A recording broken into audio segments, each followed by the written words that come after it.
kocak abis lu. Lu lihat no video LTT. ODM Indonesia bisa libas habis. Gamesor, Gulikit, brand-brand China lainnya dilibas habis. Masih bilang lu ODM Indonesia nggak bisa sekelas brand-brand China.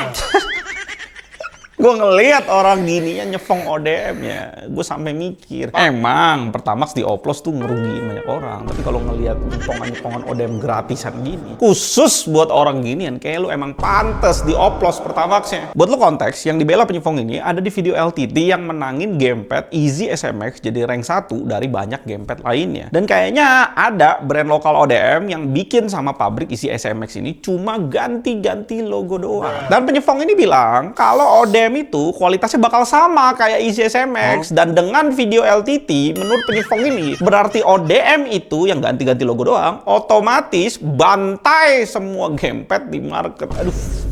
Ini gue coba ya, kalau logika penyefong ODM ini emang bener, bisnis itu segampang cuma sekedar ganti-ganti logo doang, lu udah beres. Harusnya kalau ranking 1 di HP itu Samsung misalnya penjualannya misalnya. Rank 2 ODM Indonesia dong. Rank 3 Apple, rank 4 ODM Indonesia dan seterusnya. Bener dong? Karena kan menurut penyefong ODM bakalan sebagus brand aslinya. Nah, buktinya enggak tuh. Samsung, langsung Apple, langsung Xiaomi, langsung Vivo, langsung Transsion. Gak ada ODM di ranking itu. Artinya apa? Lu nyefong ODM, lu nggak lebih dari badut karena lu nggak ngerti bisnis sama sekali. Nol pemahaman lu tentang bisnis. Kita ambil contoh Samsung ya. Samsung nggak mungkin bikin semua part HP-nya sendiri. Dia pasti pakai juga jasa ODM di China. Bedanya Samsung dengan ODM lokal racun tikus itu, Samsung setiap bikin satu produk pasti akan tekan kontrak dan MOU sama pabriknya, pabrik ODM atau OEM itu. Pabriknya harus tanda tangan dan isi kontraknya bisa panjangnya luar biasa dan harus sedetail mungkin. Isinya, standar kualitas yang diminta Samsung seperti apa, persentase kerusakan barangnya bakal seberapa banyak. Ketiga, paten desain yang Samsung kasih itu nggak boleh tuh dikasih ke brand lainnya. Berapa lama pembuatannya, terus bakal dikirim kemana setelah dibikin, sistem pembayarannya seperti apa dan temponya berapa hari, dan segala macam isi HP Samsung yang lagi mau dibikin itu harus ditulis jelas tuh semuanya. Di dalam kontraknya pun harus ada klausul penaltinya yang akan terjadi sama pabriknya apa. Misal HP-nya rusak melebihi presentasi yang dijanjin di awal, pabriknya mesti didenda berapa. Berikutnya, barang rusaknya mesti diapain? Apakah pabrik yang tanggung atau Samsung yang tanggung? Berikutnya, pabriknya misalnya telat kirim, dendanya tuh berapa telat kirim? Dan seterusnya masih panjang banget. Itu semua harus dijalanin biar jaga nama baiknya Samsung dan pabrik bisa buat sesuai yang Samsung mau. Itu baru kontrak buat bikin HP-nya loh. Kita belum ngomongin kontrak buat QC barangnya. Pabrik bikin dulu golden sample, kirim ke Samsung golden sample itu. Samsung confirm nih, pabrik baru boleh bikin massal. Habis bikin, pabrik QC dulu. Habis pabrik QC, Samsung akan kirim engineer dia ke pabrik buat QC HP-nya di tempat juga. Setelah semua proses ribet itu beres, Samsung confirm, barulah pabriknya bikin dan kirim ke satu dunia. Semua proses-proses ribet yang gak masuk akal itu harus masuk ke dalam kontraknya. Belum lagi kalau pabrik udah tekan kontrak sama Samsung nih, pabrik pun mesti bayar audit dari Samsung itu ke pabriknya. Bener nggak nih pabriknya tetap sesuai menjaga standarisasi internasional yang Samsung mau tiap tahunnya? Bener nggak pabriknya juga beli part sama pabrik lain yang udah disetujui sama Samsung di awal, tidak diganti-ganti, supaya pabrik ODM ini nggak asal ganti part yang disetujui di awal sama part bodong di market. Buset, pusing nggak lu? Bahkan sampai terakhir, kalau ada permasalahan antara Samsung sama pabriknya yang nggak bisa diselesain pakai musyawarah, pengadilan internasional yang ditunjuk mau di mana buat selesain konflik itu? Misal pengadilan di Singapura atau pengadilan di Hong Kong, biar mereka ribut pakai pengacara masing-masing di negara itu. Semua yang gue sebut tadi itu harus masuk ke dalam kontrak dan MOU. Dan buat bikin satu produk doang, gue rasa kontraknya itu 400 sampai 1000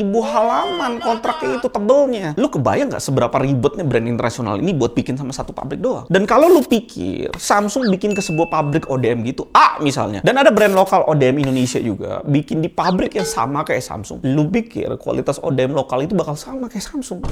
Lu beneran delusional atau lu cuma badut? Coba lu pikir dah. Buat bikin kontrak ribuan halaman itu untuk menjaga brand lu sendiri, lu pikir duitnya dikit? Ditambah lagi, buat bikin kontrak sama pabrik itu, lu butuh 2 orang atau 2 tim. Orang pertama adalah orang atau tim R&D. Orang kedua adalah orang atau tim legal internasional. Gue yakin banyak engineer R&D Indonesia yang jago-jago. Gue juga yakin banyak orang Indonesia legal internasional yang jago-jago. Tapi orang jago-jago ini buat apa kerja sama ODM lokal Indonesia? Karena kalau orang-orang ini beneran jago, mereka tinggal terbang ke China atau ke Taiwan, mereka bakal digaji sangat mahal sama brand-brand internasional yang udah raksasa-raksasa itu. Kan gue udah bilang, kalau gue mau bikin produk ODM, juga mau cari cuan yang sangat-sangat cepat. Males lah gue bikin kontrak-kontrak gak jelas buang duit kayak gitu. Gue akan langsung pergi ke China, beli part-part refurbish, buat teken harga habis-habisan dan cuan sebanyak-banyaknya. Dan gue akan marketingin ke lu semua, support lah brand lokal. Brand lokal, kualitas kelas dunia. Nah, lu beli, lu makan tuh racun tikus. Itulah gue bilang, kalau sampai di otak lu bisa setarain brand-brand lokal yang ada kemungkinan refurbish, lu setarain sama brand-brand internasional yang teken pabrik gitu gilanya. Sebenarnya lu lagi pamer kalau IQ lu jongkok. Atau definisi lainnya, di bawah 78 lah, itu udah pasti aja. Dan terakhir, karena gue masih taruh affiliate, lu mau beli gamepad ya EasySMX atau Gameser lah. Itu internasional brand China. Lu masih nyefong gratisan ODM sih. Ingat, lu kayaknya emang layak dioplos Pertamaxnya.